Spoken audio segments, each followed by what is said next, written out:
Hey guys, so October 10th marks World Mental Health Day, which is basically a day to spread awareness about all the different types of mental health out there, because mental health is not talked about enough. Those who suffer in silence, the majority of them, because nobody really understands. So today myself and a few of my friends are making this video today to spread some more awareness about mental health and to get you guys talking. Wow, what a subject. Mental health. It's something we all struggle with. Some people a lot more than others. Me, I struggled a lot through high school. Stress is a major problem I have. Stress can be a mental health issue, it can start up other issues. High school, I was incredibly stressed out because of a problem with friendships. And people don't realise how much friendships can actually cause mental health issues.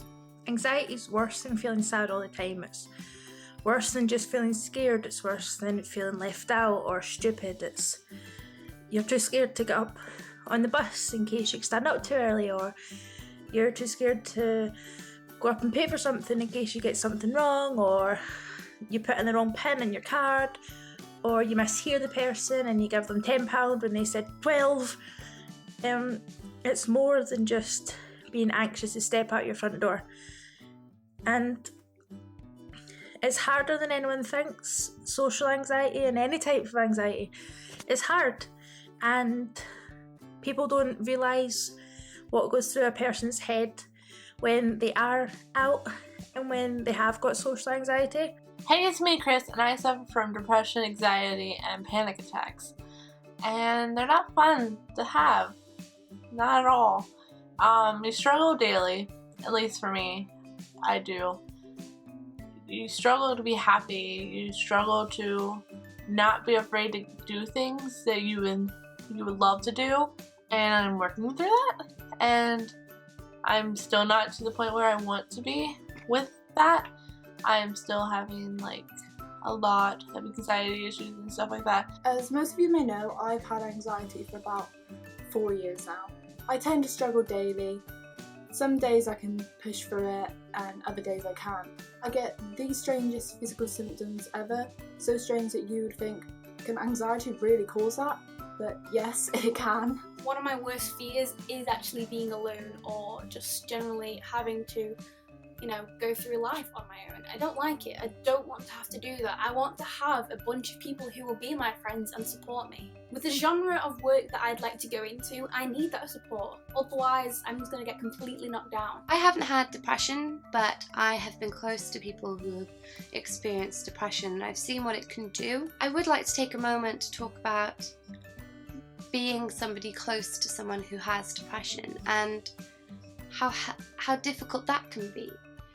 It's a very horrible, difficult situation for everyone involved, because you really want to help the person that has this and is struggling with it, but you don't know what to do, and they don't know what you can do to help either, because they don't know what the actual problem is. There's no pinpointed issue that you can all resolve and then everything's better. I don't really have a trigger. They just come out of the blue. I could just be sitting watching TV. All of a sudden I could experience a panic attack, or I could get all the weird symptoms. Sometimes I don't even feel anxious when I get the symptoms, which is so strange, but it can do that. You don't actually have to feel anxious to get the symptoms if you do have anxiety. I also experience symptoms that last all day, that don't disappear. Well, they do disappear eventually, but you've probably heard most people say that after 10 minutes or so, if it's anxiety, it will disappear.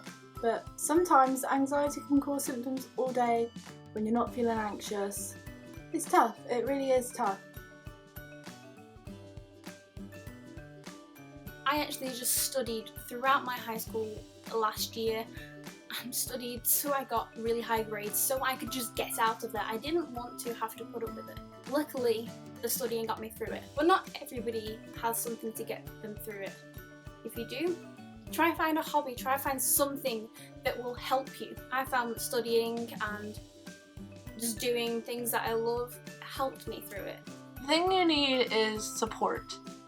You need to surround yourself with people that love you and support you, not people that are a bad influence on you or people that bring you down or hurt you constantly.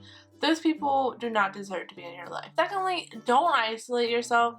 Do not. It's probably like one of the worst things you can do because you get comfortable with it. It's fine to be alone. Like, I understand there's moments where you need to be by yourself, but sometimes it's not good, especially if it's all the time. If you're isolating yourself from everyone, and when I mean isolating, I mean like you're pushing everybody out of your life. Do not do that. Do more of what makes you happy. I think that's like the key point, is do more of what makes you happy. Go out and do it. Try not to be afraid about it. What I would recommend to people who are in relationships or related to or have a friendship with someone who has depression is to really be patient, to help if they ask you for help, to be as understanding as you can. I know you can't understand it completely, to be willing to talk about it, because to lock it up and ignore it is probably one of the worst things you can do. People want to feel supported through it. There is light at the end of the tunnel. I've seen people who have had very, very bad depression and they've come out of it. So don't judge your depression by how other people have had it and how they are better or how they're not better, and then you think you'll never get better. You will. It takes time, and I know you don't want to take that time, but it's worth waiting it out. It is worth getting to that other point. And I know it doesn't feel like it is, but it really is. And you need to think about how when you were happy, you want to get to that point again. Your mental health doesn't define you. I got diagnosed when I was 14 and I'm now 21, and back then when I was 14, I would have never thought of being where I am now. When I was 14, I was crying because I had no friends and I didn't have a boyfriend, and I felt like no one understood what I felt, and I felt like I couldn't tell anyone what I was feeling. And now I'm 21, I've moved away from home, I've moved away from Scotland, I'm living in Wales with a guy I love and a guy that loves me, and I have really close friends who understand, and I have a supportive family. And yes, I still go through some really, really hard times, but I always will.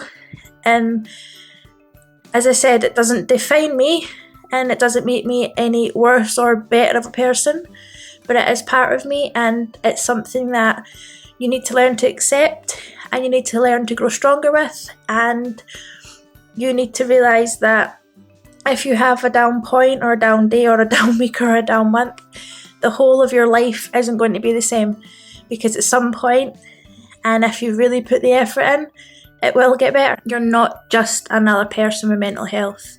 You are an amazing, strong person, and no matter what you're going through, you will get through it. I think one of the hardest things with mental health is the stigma.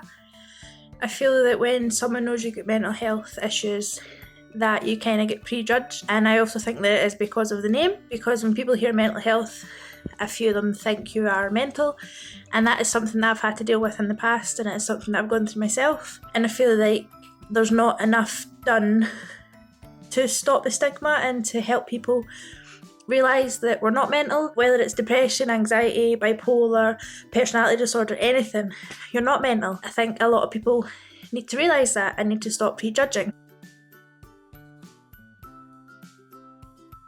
When people think about mental health, they think about the likes of ADHD and Tourette's. This is why, unlike cancer, we need to raise awareness as well as money.